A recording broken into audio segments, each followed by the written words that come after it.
As players outside of Japan anxiously await rotation, Japan already had their rotation a couple of weeks ago, and they actually just completed their first major tournament in the post-rotation format. Shoutouts to everybody that competed in Champions League Fukuoka this past weekend, where over 5,000 players battled it out, and the results are quite shocking. I'm Jet from inthirdperson.com.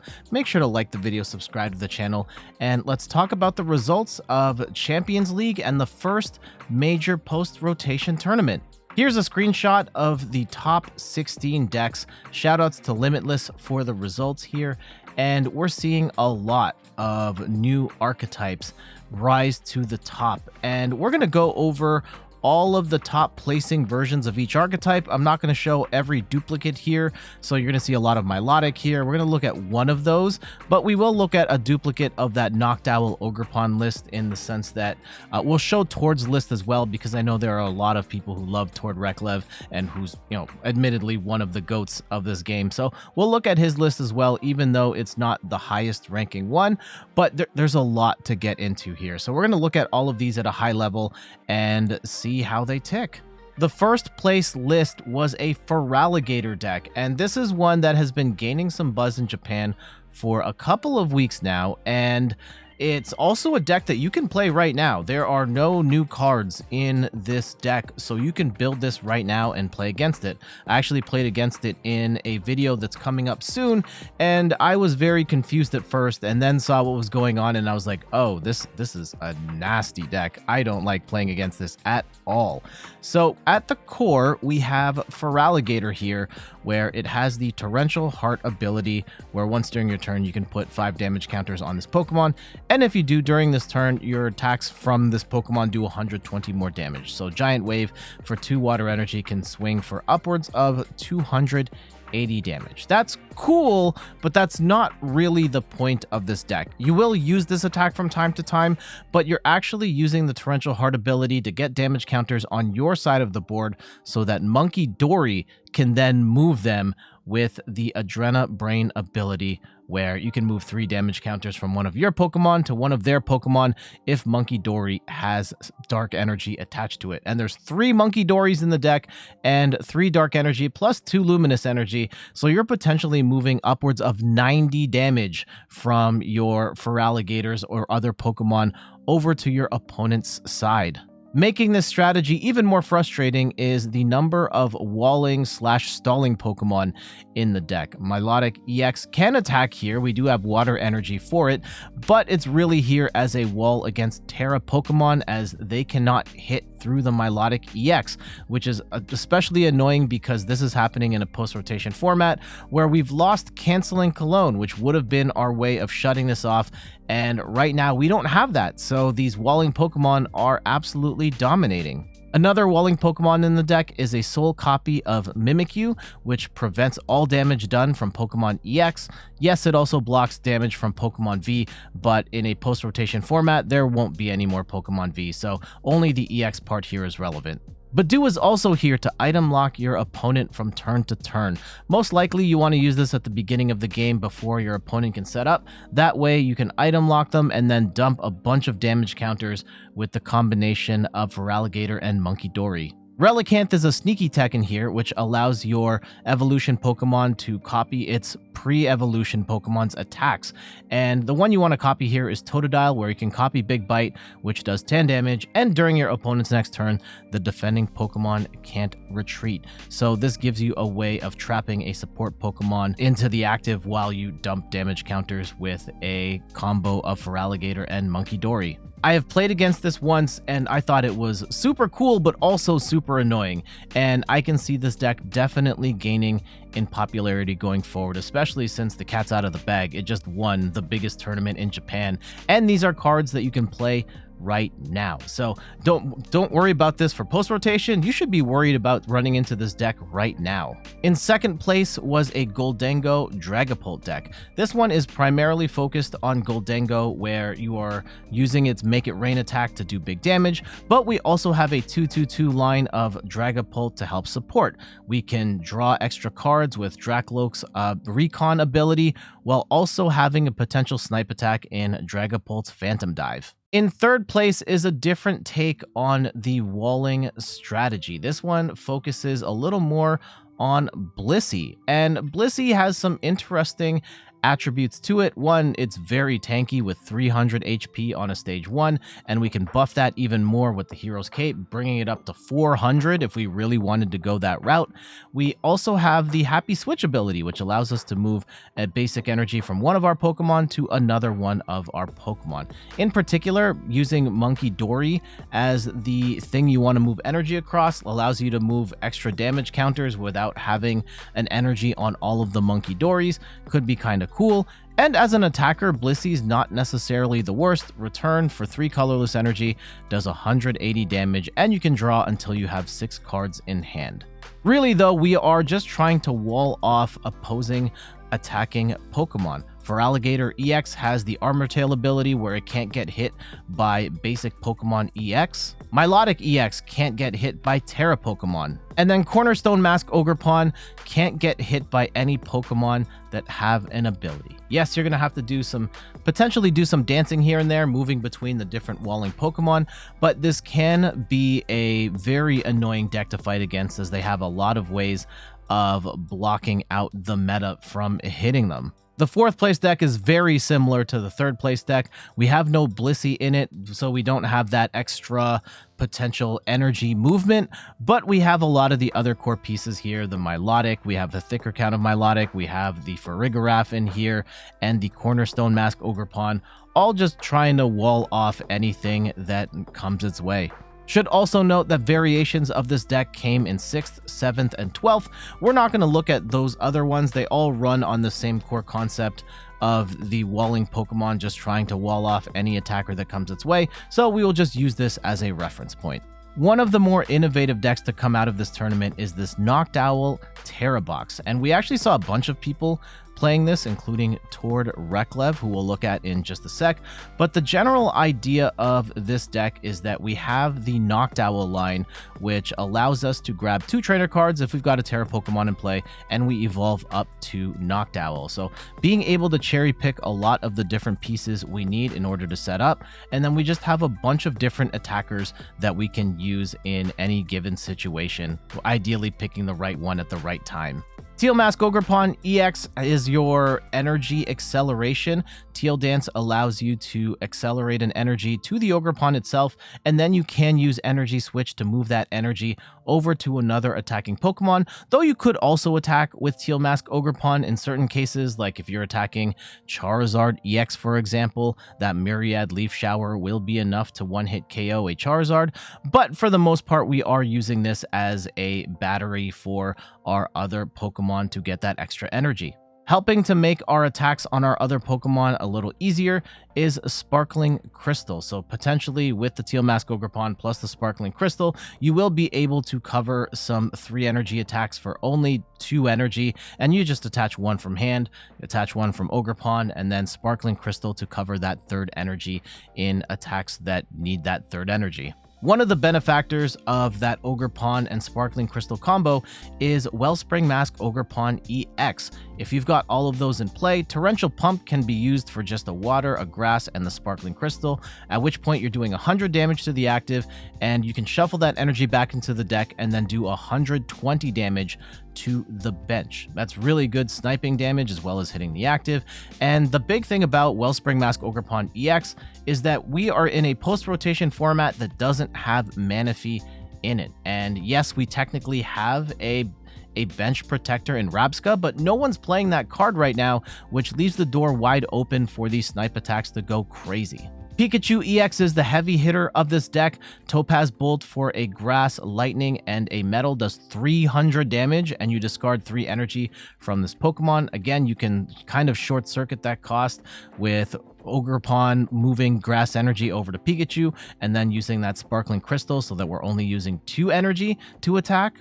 Lily's Clefairy is a great tech attacker as it hits dragon Pokemon for weakness, and even without weakness, you're still doing a ton of damage with Full Moon Rondo. For a Psychic and a Colorless, you do 20 damage plus 20 more damage for each bench Pokemon, both yours and your opponent's. This is an Area 0 Underdepths deck, so you can go 8 wide with your Pokemon, and a number of decks you're going to be facing off against also play Area 0 Underdepths, so this has the potential to one-hit KO a lot of multi-prize Pokemon in the format, especially those dragon Pokemon like a Dragapult and Raging Bolt, which you should be able to clear pretty easily with Lily's Clefairy. The last attacker we're going to talk about here is Blood Moon Ursaluna EX. If all else fails towards the end of the game, you do have this as a desperation attacker, where its season skilled ability lowers the attack cost by 1 for each prize card your opponent has taken. So you could use this attack for as low as 0 energy if they've taken 5 prizes, though attaching 1 when they've got 4 prizes isn't that bad either, and you're doing a solid 240 damage. While we're talking about this Noctowl Terra box, let's look at Tord's version, which got 11th place. The only major differences I saw right away were the Hoot Hoot line, where Tord ended up teching in 1 copy of the 80 HP Hoot Hoot, which can't fall asleep, and then they also have a copy of Terapagos EX, potentially as another option to activate Area 0 Underdepths while also being an okay attacker in and of itself.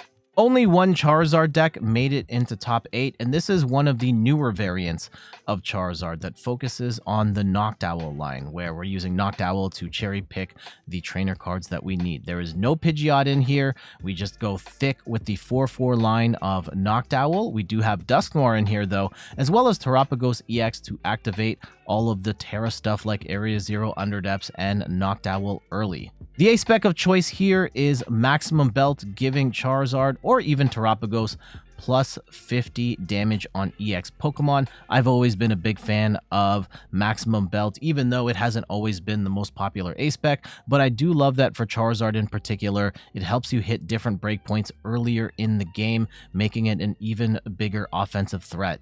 In 9th place, we have a Dragapult and Dusknoir deck. This looks pretty straightforward to what we can play right now. We've got that thick line of Dragapult and a pretty thick line of Dusknoir as well. A couple Badoo in there for good measure. And then these are a pretty common assortment of trainers. There's no new cards here from Journey Together. Maybe the only thing I find kind of interesting here is the lack of Sparkling Crystal. They end up going with Unfair Stamp, and then kind of compensate for that lack of energy acceleration with a copy of XP Share to move energy from a downed Dragapult to another one.